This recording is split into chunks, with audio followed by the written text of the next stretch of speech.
땅에 관한 얘기를 제가 좀 말씀을 드리려고 합니다. 우리나라는 국토가 좁고 또 사람은 많아서 내 땅을 가진다는 것이 그렇게 쉽지도 않고, 땅을 가진 자들이 참 복된 사람들입니다.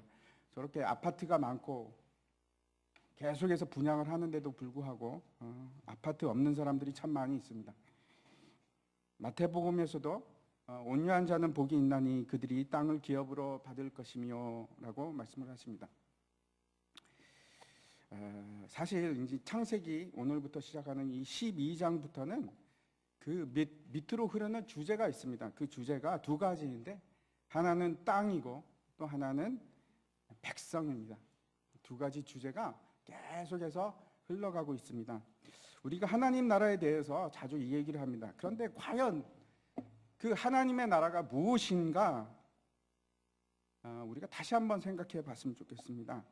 예수님께서 이 땅에 오셔서 그 첫 사역 일성이 선포하신 말씀이 무엇인가 하면은, 때가 찼고 하나님의 나라가 가까이 왔으니 회개하고 복음을 믿으라 하는 것이 예수님의 선포였습니다. 첫 말씀이었습니다. 나라라는 것을 이루기 위해서 우리가 보통 세 가지 요소에 대해서 말을 합니다. 그 첫 번째가 뭔가 하면 국토입니다. 국토. 땅이 필요합니다. 나라를 이루기 위해서는 땅이 필요하고, 두 번째 필요한 것이 있는데 백성입니다. 백성이 없으면 그걸 나라라고 하지 않습니다. 그리고 세 번째 아주 중요한 것이 있는데 주권입니다. 통치력입니다. 누가 통치하는가? 그 통치력이 미치는 곳이, 그것이 바로 나라입니다. 지금은 이제 전 세계 땅 중에서 그 통치력이 미치지 못하는 것은 아주 얼마 되지 않습니다. 두 군데가 있는데, 하나는 남극이고 또 하나는 북극입니다. 그 외에는 세상에 어떤 땅도 무엇인가로부터의 주권을 받아서, 주권이 미쳐서 통치를 받는 곳입니다. 하나님 나라라는 것은 하나님의 특별한 통치를 받는 그 영역을, 모든 영역을 말하는 것인데, 특별히 하나님의 나라 백성들을 통해서 확장되어 가는 그 모든 영역이 무엇이 되는가 하면 하나님의 나라가 됩니다. 그렇다면 한번 여러분 생각해 보시기 바랍니다. 나는 어떤가? 나는 하나님 나라에 속한 사람인가? 그 통치와 주권 속에 속한 사람인가? 아니면 하나님의 주권이 나에게는 미치지 못하고 있는가? 오늘 그걸 생각했으면 좋겠습니다. 만약에 하나님의 통치가 여러분에게도 임하고 있다면, 미치고 있다면, 여러분은 하나님 나라에 속한 사람들입니다. 하나님의 백성이 된다는 것은 하나님의 통치를 받는 사람들입니다. 그리고 그 영역에서 하나님의 주권 아래서 살아가는 사람들입니다. 정말 내가 하나님 나라에 속한 사람이 맞다면, 여러분이 하나님의 백성이 맞다면 그 증거가 무엇이겠습니까? 뭐라고 하시겠습니까? 제가 증거를 보여달라고 하면 여러분은 뭘 보여주시겠습니까? 예를 들어서 우리가 이제 여행을 할 때 외국으로 가면 당신 어느 나라 사람이요? 이렇게 물으면 여러분 뭘 보여드려야 됩니까? 여권을 보여줍니다. 여권에 보면 이제 리퍼블릭 오브 코리아라고 적혀 있지 않습니까? 그러면 한국 사람이다. 이렇게 증명할 수가 있습니다. 또 한 가지 우리가 증명할 수 있는 방법은 우리의 최종 목적지가 어딘가에 달려 있습니다. 우리가 한국 사람이라면, 그렇죠, 아무리 여행을 해도 결국은 돌아가는 곳이 한국입니다. 최종 목적지가 한국입니다. 빌립보서에 보면 이렇게 말씀을 하고 있습니다. 그러나 우리의 시민권은 하늘에 있는지라 거기로부터 구원하는 자 곧 주 예수 그리스도를 기다리노니. 빌립보 그 사람들은 로마에서 좀 멀리 떨어져 있습니다. 그럼에도 불구하고 로마 제국에 속해 있고 로마 시민으로서 특권을 누리고 살아갔습니다. 그런데 예수 믿는 사람들도 마찬가지입니다. 이 땅에서 외국인과 나그네처럼 살아가고 있지만, 그렇게 산다고 할지라도 우리는 하늘에 속한 백성들입니다. 그것을 어떻게 증명하는가? 사도 바울이 뭐라고 말씀하시냐면, 우리의 관심은 하늘에 있다. 또 그 하늘로부터 올 예수 그리스도를 우리는 기다리는 자다. 이것이 우리 시민권의 증거라고 그렇게 얘기하고 있습니다. 다시 말씀드려서 우리의 본향이 천국입니다. 그래서 천국을 기다리는 겁니다. 그리고 천국에서 오실 예수 그리스도를 기다리는 자가 하나님의 백성입니다. 마태복음 1장 1절에 보면 아브라함과 다윗의 자손 예수 그리스도의 계보라라고 말씀을 하고 있습니다. 옛날에는 세계라 이렇게 되어 있는데 이제 바뀌어서 계보라 이렇게 되어 있습니다. 이 계보라는 말은 족보라는 말입니다. 그런데 그것 말고 또 다른 뜻이 있습니다. 어떤 건가 하면 역사라는 의미를 가지고 있습니다. 단순히 근원을 말하는 것이 아니고 예수 그리스도의 근원이 아브라함이다 이렇게 말하는 것이 아니고 역사성을 띠고 있기 때문에 전체적인 과정을 다 역사성을 다 말하는 것입니다. 그 복음의 역사적 근원이 누군가, 그 과정의 시작이 아브라함입니다.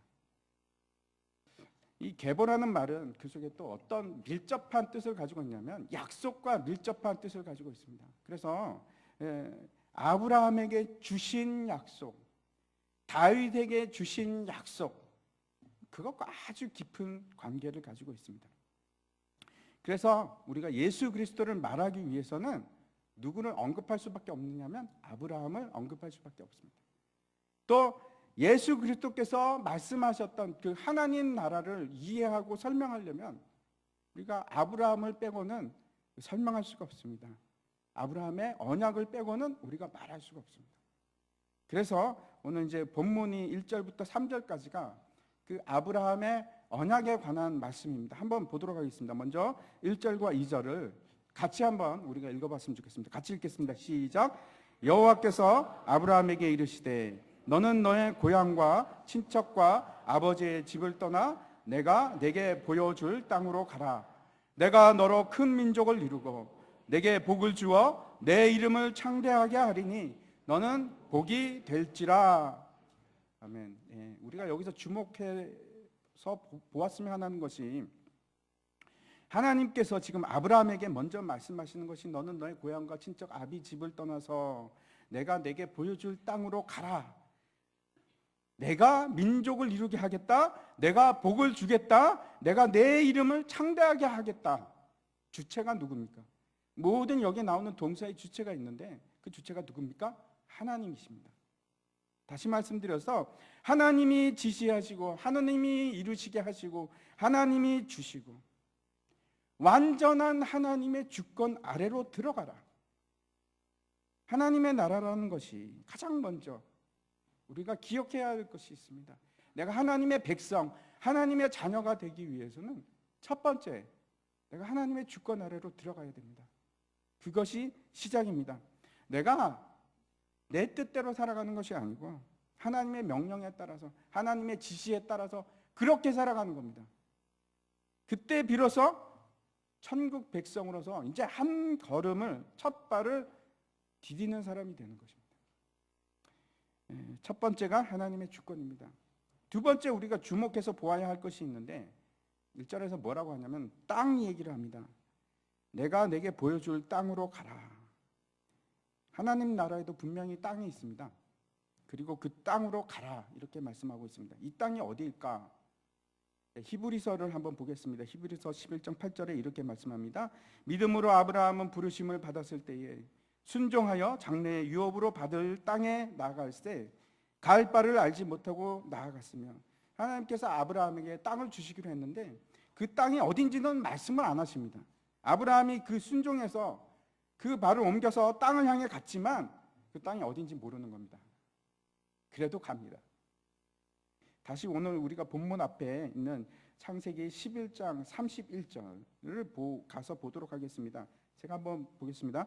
데라가 그 아들 아브라함과 하란의 아들인 그의 손자 롯과 그의 며느리 아브라함의 아내 사레를 데리고 갈대아인의 우르를 떠나 가나안 땅으로 가고자 하더니 하란에 이르러 거기 거류하였으며 그 31절에 의하면은 31절을 보면은 데라가 그 아들 아브라함과 그다음에 손자 롯과 사레를 데리고 우르를 떠나서 갈대아 우르를 떠나서 가나안으로 가고자 했습니다. 그런데 하란에서 거류하는 겁니다. 분명히 목적지는 가나안인데 하란에서 멈췄습니다. 그리고 나서 이제 다른 아무런 설명이 없습니다. 그리고 그 다음 절에 보면 데라는 205세에 하란에서 죽었더라 이렇게 기록을 하고 있습니다. 우리가 이제 지난 시간에도 살펴보았는데 이것만 보면은 이 구절만 보면 하란에서 데라는 하란에서 거하다가 죽었고 그다음에 하란에서 아브라함에게 하나님이 나타나서 너는 너의 고향과 친척과 아비집을 떠나라 라고 명령하신 것처럼 보입니다. 그런데 분명히 최종 목적지는 우리가 어떻게 알 수 있냐면 5절을 보면 알 수 있는데 가나안입니다. 한번 5절을 보시기 바랍니다. 아브라함이 그의 아내 사레와 조카 롯과 하란에서 모은 모든 소유와 얻은 사람들을 이끌고 가나안 땅으로 가려고 했다고 기록하고 있습니다. 그래서 마침내 가나안 땅에 들어갔더라 이렇게 얘기합니다. 분명히 아브라함은 가나안 땅으로 가려고 떠나서 들어갔더라라고 얘기하고 있는 겁니다. 그런데 보시면은 그러면 31절에 데라도 똑같은 명령을 받았고 아브라함도 그럼 똑같은 명령을 받았는가? 이 부분에 대해서는 이제 지난번에 본 것처럼 사도행전을 보면은 기록이 나와 있습니다. 스데반이 이르되 여러분 부형들이여 들으소서. 우리 조상 아브라함이 하란에 있기 전 메소포타미아에 있을 때에 영광의 하나님이 그에게 보여 이르시되 내 고향과 친척을 떠나 내가 내게 보일 땅으로 가라 하시니, 분명히 하나님께서 이 이야기를 통해서 알 수 있는 것은 데라가 갈대아 우르를 떠난 것은 아브라함 때문이었구나 하는 것을 우리가 깨달아 알 수가 있습니다. 분명히 가나안 땅으로 가라고 한 것은, 하나님께서 가라고 명하신 것은 데라가 아니고 아브라함이었다라고 우리가 이 구절을 통해서 볼 수가 있습니다. 여기서 다시 잠깐 땅으로 돌아가서 그렇다면 우리가 하나님께 순종을 하면 하나님께서 우리에게 땅을 주십니까? 여러분 어떻게 생각하십니까? 내가 열심히 순종하고 열심히 기도하면 하나님께서 우리에게 아파트를 주실까? 큰 땅을 주실까? 여러분 어떻게 생각하십니까? 이 땅에 대해서는 하나님께서 아브라함에게만 말씀하신 것이 아니고 그 아들 이삭에게도 말씀하십니다. 그 창세기 26장에 나와 있는데 이렇게 되어 있습니다. 내가 이 땅에 거류하면 내가 너와 함께 있어 이 모든 땅을 너와 내 자손에게 주리라 라고 26장에서 말씀하셨습니다. 그뿐만 아니고 동일한 명령을 야곱에게도 주시고 요셉에게도 주시고, 그리고 요셉의 모든 자손들, 이스라엘의 모든 자손에게 주시는데 그 요셉을 통해서 이스라엘 백성이 애굽으로 들어갑니다. 이집트로 들어갑니다. 그런데 그때도 마찬가지입니다. 한번 보겠습니다. 출애굽기 말씀입니다. 6장 8절에 보면 내가 아브라함과 이삭과 야곱에게 주기로 맹세한 땅으로 너희를 인도하고 그 땅을 너희에게 주어 기업을 삼게 하리라. 나는 여호와라 하셨다라. 문제는 그렇다면 이 가나안 땅을 이스라엘 백성이 영원히 기업으로 받았습니까? 그렇지가 않습니다. BC 722년에 아수르 제국에 의해서 이 가나안 땅을 뺏깁니다. 북이스라엘이 먼저 뺏기고, 그다음에 BC 586년에 남유대 땅을 바벨론 제국에 빼앗깁니다. 다시 돌아가서 그렇다면 그건 그렇다고 치고, 그럼 하나님께서는 아브라함에게 그 약속의 땅을 주셨습니까? 여러분 어떻게 생각하십니까? 주셨을 거라고 생각하십니까? 우리가 빠뜨리기 쉬운 것이 하나 있는데, 다시 한번 그 11장 32절에 우리가 아까 보았는데 데라는 나이가 205세가 되어 하란에서 죽었더라 라고 말씀하고 있습니다. 그냥 보면은 계속 이어지는 것을 보면은 데라는 죽고 아브라함은 하나님으로부터 다시 명령을 받고 나서 가나안으로 들어간 것처럼 그렇게 보입니다. 그런데 이 이야기가 그렇게 단순하지가 않습니다. 다시 제가 이제 창세기 11장을 다시 정리를 하면 창세기 11장에 먼저 바벨탑 사건이 나옵니다. 그리고 족보 얘기가 처음부터 끝까지 쭉 이어지는데 셈의 족보입니다. 그래서 결국 그 얘기가 뭘 하는 건가? 마지막에 데라가 나오고 데라의 후손 얘기가 쭉 나오는 것으로 끝이 납니다. 다시 한번 보겠습니다. 11장 26절입니다. 11장 26절에 보면 데라는 70세에 아브라함과 나홀과 하란을 낳았더라. 그 11장 마지막까지는 데라 얘기가 쭉 이어집니다. 그런데 11장의 내용과 12장의 내용이 그럼 역사적인 사건의 순서대로 되어 있는가? 아니요, 그렇지가 않습니다. 11장의 내용은 족보 얘기고 12장부터는 다시 아브라함의 얘기가 시작됩니다. 다른 얘기입니다. 그래서 잘 보시기 바랍니다. 데라는 70세에 아브라함을 낳았습니다. 그리고 오늘 본문 4절에 보면 다시 한번 보십시오. 이에 아브라함이 여호와의 말씀을 따라갔고 롯도 그와 함께 갔으며 아브라함이 하란을 떠날 때 몇 세였습니까? 75세였습니다. 그러면 아브라함이 하란을 떠날 때 75세였다면 그 아버지 데라는 몇 세였을까요? 예? 145세입니다. 왜냐하면 아브라함과 데라의 나이 차이가 70세니까 145세입니다. 여러분, 데라가 몇 세에 죽었죠? 여기 205세에 죽었습니다. 그래서 제가 말씀드리는 것은 아브라함이 하란을 떠날 때 데라는 정정하게 살아 있었습니다. 분명히 살아 있었습니다. 그 후로 몇 년을 더 살았느냐? 아브라함이 떠난 후에 60년을 더 살았습니다. 그런데 그렇구나 하고 끝날 문제가 아니라 더 이해하기 힘든 내용이 사도행전 앞에 우리가 이제 2절, 3절을 봤는데 4절과 7장 4절과 5절을 보면 더 이해하기 힘든 내용이 나옵니다. 제가 한번 읽어보도록 하겠습니다. 아브라함이 갈대아 사람의 땅을 떠나 하란에 거하다가 그의 아버지가 죽음에 하나님이 그를 거기서 너희 지금 사는 이 땅으로 옮기셨느니라. 그러나 여기서 발 붙일 만한 땅도 유업으로 주지 아니하시고 다만 이 땅을 아직 자식도 없는 그와 그의 후손에게 소유로 주신다고 약속하셨으며 라고 되어 있습니다. 지금 뭐라고 말씀하시냐면 아브라함이 하란에 거하고 있었고 그 아버지 데라가 죽었을 때 그때가 데라가 몇 살이었죠? 205세. 그때 하나님께서 아브라함을 이 가나안 땅에 들어오게 하셨다. 시차가 생기는 겁니다.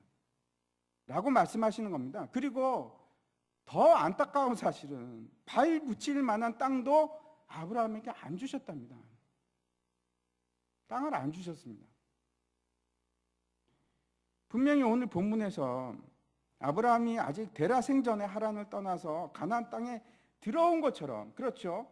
다시 5절을 보십시오. 5절에 보면 모든 소유와 얻은 사람들을 이끌고 가나안 땅으로 가려고 떠나서 마침내 가나안 땅에 들어갔더라 라고 말씀하고 있는데 사도행전은 그렇지 않다는 겁니다. 데라가 죽은 후에야 도착했다고 얘기하는 겁니다. 뭔가 이상하지 않습니까? 분명히 아브라함은 떠나서 들어갔는데 하나님은 인정을 못 하시겠다는 겁니다. 오늘 본문 6절을 한번 보시기 바랍니다. 제가 한번 읽어보겠습니다. 아브라함이 그 땅을 지나 세겜 땅 모래 상수리 나무에 이르니 그때에 가나안 사람이 그 땅에 거주하였더라. 분명히 아브라함은 가나안 사람들이 있는 가나안 땅에 도착해서, 그 땅이 세겜이었습니다. 그 땅에 도착해서 그 중에서도 뭘 지금 보기 시작했냐면 모래 상수리 나무에 이르렀다 이렇게 얘기하고 있습니다. 성경은 왜 이 나무에 그렇게 관심을 표시하고 있을까요? 이상하지 않습니까? 나무 얘기를 갑자기 하십니다. 나무를 지목해서 얘기를 하십니다. 이 모래 상수리 나무라는 것이 어떤 뜻을 가지고 있는가 하면 모래라는 것이 종교적인 의미를 가지고 있습니다. 어떤 뜻인가 하면 가르치는 자, 예언하는 자, 그런 뜻입니다. 따라서 이 나무는 길에 있는 그런 흔한 상수리 나무가 아닙니다. 한번 보여주시기 바랍니다. 저 굉장히 크죠. 상수리 나무 굉장히 큽니다. 뭐 지역에 따라 틀릴 수 있지만 그렇게 큰 나무가 있는데 모래 상수리 나무라고 합니다. 예언하는 자의 상수리 나무, 가르치는 자. 도대체 이게 무슨 말일까? 즉 예언자의 나무라는 뜻입니다. 예, 우리가 이제 저 그림을 보면 언뜻 이렇게 떠오르는 장면이 있지 않습니까? 우리나라도 그 시골에 가면은 마을 입구에 큰 나무들이 있으면 그 나무에다가 그 끈을 두르고 숭배를 하고, 그렇죠? 빌기도 하고 그렇습니다. 이곳은 아브라함이 가나안에 도착했지만 거기서 본 것은 이 나무였고, 상수리 나무였고, 이것은 우상을 숭배하는 사람들의 것이었습니다. 저것은 저 나무는 우상을 섬기기 위한 나무였습니다. 그걸 본 겁니다. 그래서 거기 뒤에 보면 그 부연 설명이 나오는데 뭐라고 얘기하냐면 그때에 가나안 사람이 그 땅에 거주하였더라. 이런 말입니다. 아브라함이 세겜에 도착했는데 와서 보니까 지금 이방 사람들이 이방 신을 섬기고 있는 겁니다. 가나안 사람들이. 하나님의 통치가 일어나는 곳이 아니고 우상을 섬기는 곳이었더라. 이런 말씀입니다. 그래서 7절부터 9절까지 말씀을 제가 다시 한번 보겠습니다. 여호와께서 아브라함에게 나타나 이르시되 내가 이 땅을 내 자손에게 주리라 하신지라. 자기에게 나타나신 여호와께 그가 그곳에서 제단을 쌓고 거기서 베델 동쪽 산으로 옮겨 장막을 치니 서쪽은 베델이요 동쪽은 아이라. 그가 그곳에서 다시 여호와께 제단을 쌓고 여호와의 이름을 불렀더니 점점 남방으로 옮겨갔더라. 7절에서 하나님께서 아브라함에게 뭐라고 얘기하시냐면 이 땅을 내 자손에게 주리라 라고 하십니다. 결국 아브라함에게 주신다는 것이 아니고 네 자손에게 주겠다 이렇게 얘기하시는 겁니다. 이게 마치 어떻게 보면 이런 겁니다. 하나님 이게 도대체 뭡니까? 그 먼 우르부터 시작해서 하란을 거쳐서 오랜 세월에 거쳐서 여기에 왔는데 여기 왔더니 빈 땅도 아니고 거기는 벌써 무주공산도 아니고 가나안 땅, 가나안 사람들이 거기서 살고 있었고 거기서 자기들 신을 섬기고 있었고 도대체 왜 이 땅을 주신다는 것인가? 하나님께서는 왜 이 땅을 지목해서 여기를 주시겠다는 건가? 그것도 이제는 아브라함에게 주겠다는 것도 아니고 그 자손에게 주시겠다는 건가? 그 이후 8절과 9절을 보면 아브라함이 계속해서 이동하는 장면을 보여주고 있습니다. 그렇죠? 왔는데 상수리 나무는 지금 이방신을 섬기는 곳이 거기는 이방신을 섬기는 곳이었습니다. 거기서 예배하고 여기는 아니다. 그리고 떠납니다. 근데 또 내려갔더니 거기도 아니다. 그리고 예배만 하고 또 떠납니다. 어디로 가냐면 점점 더 남쪽으로 내려갑니다. 계속 이동 중입니다. 다시 앞에 문제로 돌아와서 그 사도행전에서 데라가 죽었을 때 그때 하나님이 그 아브라함에게 가나안 땅에 그때 도착했다고 말씀을 하셨는데 그러면 그때가 언제인가? 언제일까요? 아브라함이 언제 가나안 땅에 도착한 걸까요? 여기 있지 않습니까? 데라가 죽었을 때. 데라가 죽었을 때. 데라가 죽었을 때라면 우리가 쉽게 아브라함의 나이를 계산할 수가 있습니다. 데라가 아브라함이 떠난 지 60년 후에 죽었습니다. 그래서 아브라함이 75세에 하란을 떠났는데 그 후로 60년이 더 지나면 몇 세가 됩니까? 135세. 그래서 아브라함은 하란을 떠나서 결국 가나안에 도착하기까지 어느 정도의 세월이 걸렸냐면 60년이 넘는 세월이 걸렸습니다. 60년이 넘는 세월이 걸렸습니다. 거의 한 세대가 걸렸습니다.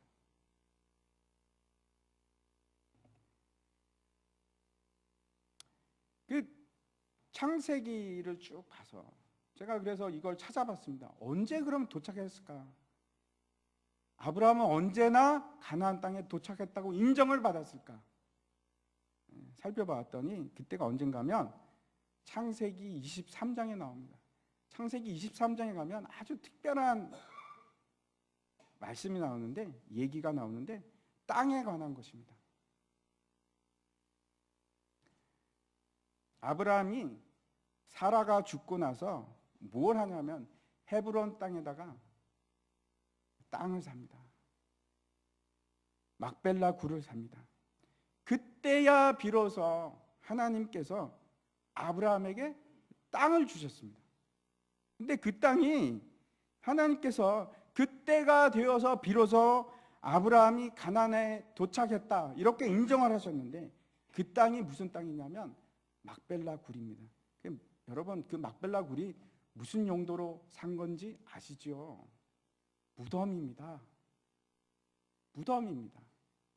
하나님께서 결국 아브라함에게 그 약속의 땅으로 불러서 60년이 지나서 도착했는데 그때 주신 땅이 무엇인가 하면 무덤입니다. 그 자신의 무덤 땅입니다.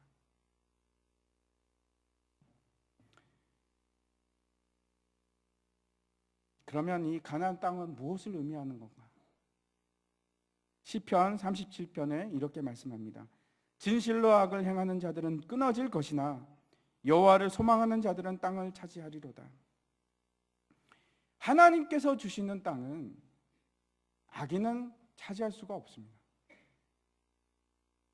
설교를 시작할 때 제가 처음에 말씀을 드렸는데, 하나님께서 주시는 땅은 누구에게 주시는가? 온유한 자에게 주십니다. 온유한 자에게. 온유하다는 것은 여러분 성격이 온순하다는 뜻이 아닙니다. 그런 말이 전혀 아닙니다. 사람이 좋다 그런 말이 아닙니다. 자신이 죄인임을 깨닫고 낮아지고 또 낮아져서 더 이상 하나님 앞에서 내가 아무것도 주장할 수 없는 그런 상태가 되었을 때, 그 상태를 성경은 온유하다 이렇게 말씀하고 있습니다. 예수의 멍에를 내가 메어서 예수님께서 끌고 가자고 하는 어떤 곳이라도 내가 따라가는 상태가 되었을 때, 예수 그리스도의 멍에를 메었을 때, 그때를 성경은 뭐라고 얘기하냐면 온유한 자라고 얘기를 합니다.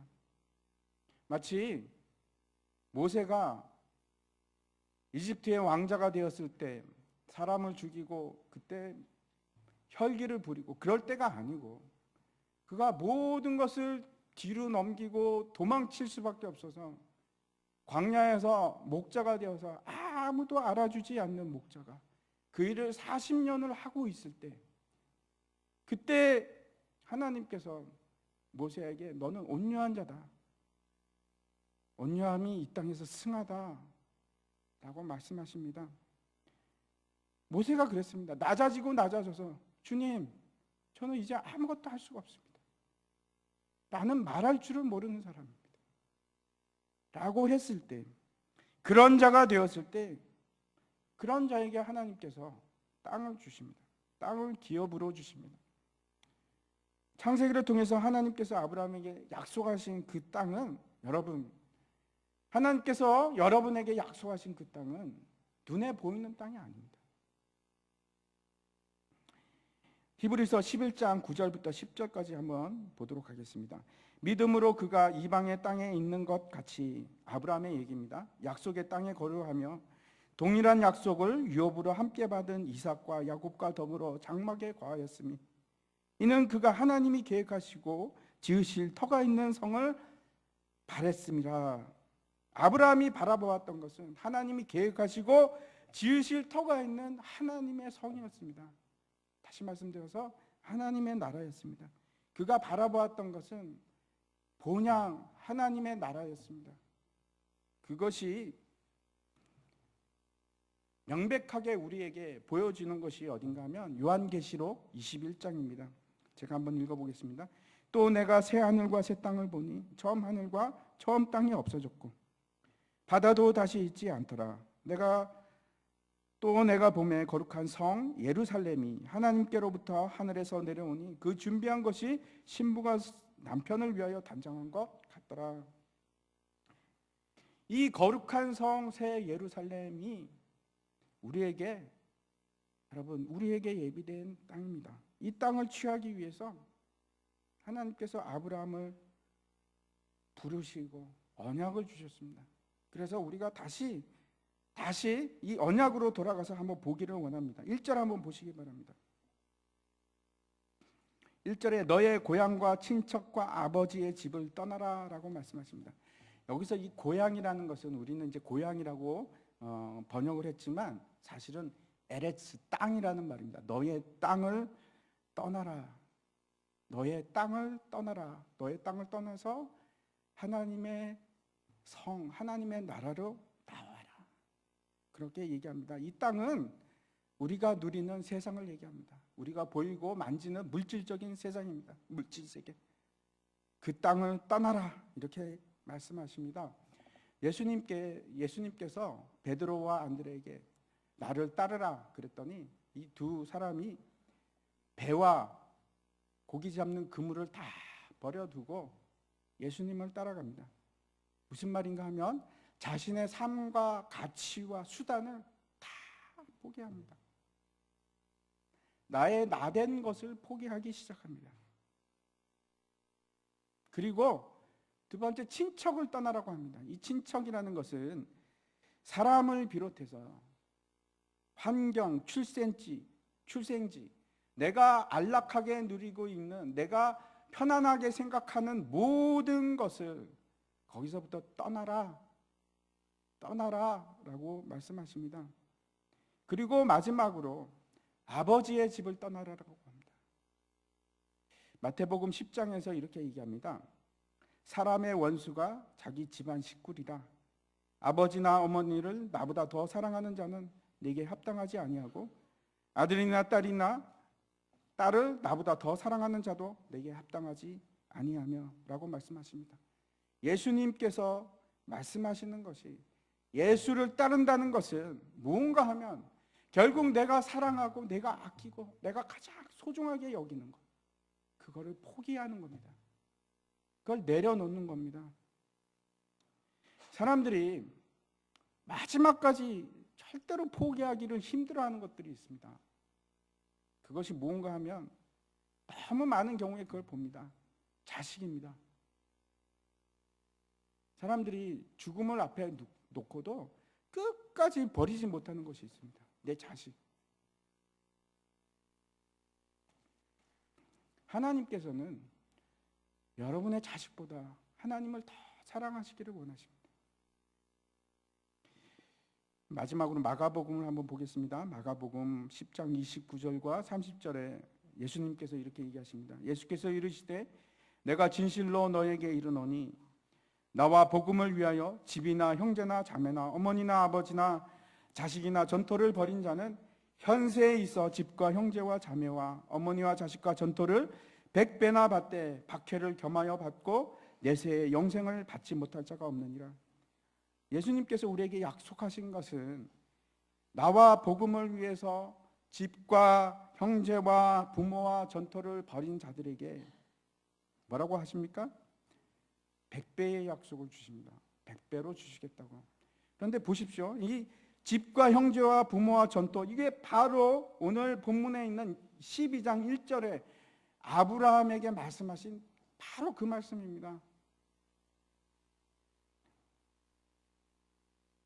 현세에 있어서 집과 형제와 자매와 어머니와 자식과 전토를 100배를 받는다. 뿐만 아니고 뭐라고 얘기하면 거기다가 더해서 플러스, 그뿐만 아니고 박해도 받고 내세의 영생까지도 받는다, 이렇게 말씀하십니다. 여러분 어떻게 생각하십니까? 모든 것을 버리고 예수님을 쫓아갔던 사람들이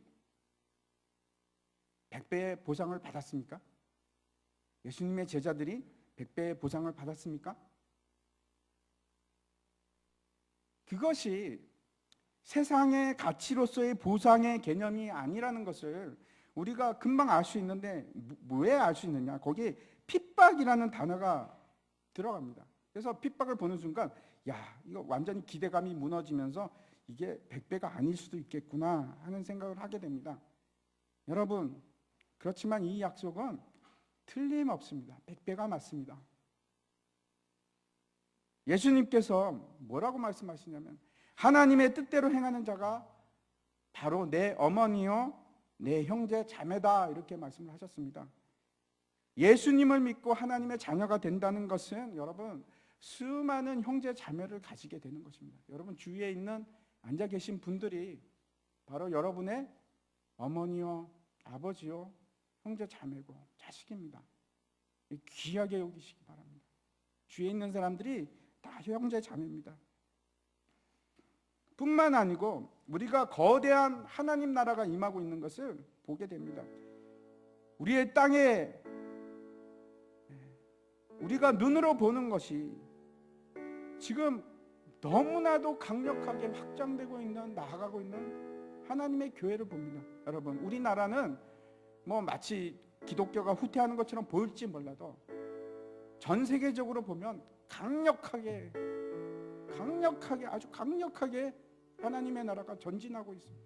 확장되고 또 확장되고 있습니다. 우리가 버린 것이 그 100배로 돌아오는 것이 아니고 여러분 1000배, 10,000배로 지금 돌아오고 있습니다.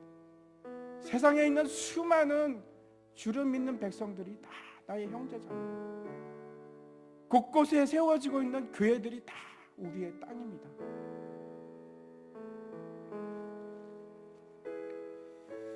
그 사도 바울이 쓴 서신서를 보면 그가 그렇게 핍박을 받고 돌을 맞고 그렇게 살아가면서도 그 서신서에 이렇게 얘기합니다. 내 형제 자매들, 고린도에 있는 형제 자매들, 에베소에 있는 형제 자매들, 로마서에 수많은 형제 자매들의 이름의 명단이 기록이 되어 있습니다.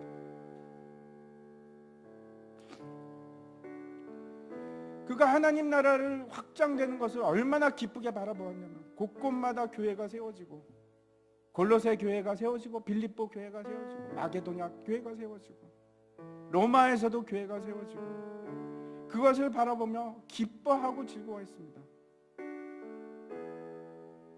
그 교회가, 그 성도들이 우리의 땅이고 우리의 형제 자매입니다. 우리는 분명히 하나님의 부름을 받은 하나님의 백성입니다. 부름을 받은 자가 할 일이 있습니다. 여러분이 할 일이 있습니다. 뭔가 내 가치관, 내 힘, 내 환경, 심지어는 내 가족까지, 나를 이루고 있는 내 모든 가치관과 나의 나됨은 내려놓는 겁니다. 버리는 겁니다. 지금까지는 그런 것들이 다 나의 힘이었는데 이제는 그것을 내가 내 힘으로 삼는 것이 아니고 오직 내 힘은 예수 그리스도,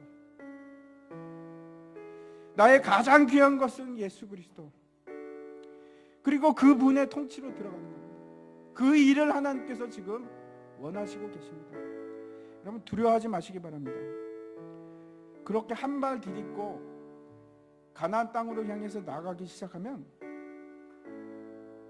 그 첫 발을 디딜 때 그때부터 하나님께서 여러분을 붙잡고 변화시키기 시작하는데, 그 하나님의 열심이 끝까지, 여러분이 사람이 될 때까지, 여러분이 성도가 되고 거룩한 백성이 될 때까지 포기하지 않고 끝까지 끌고 가십니다.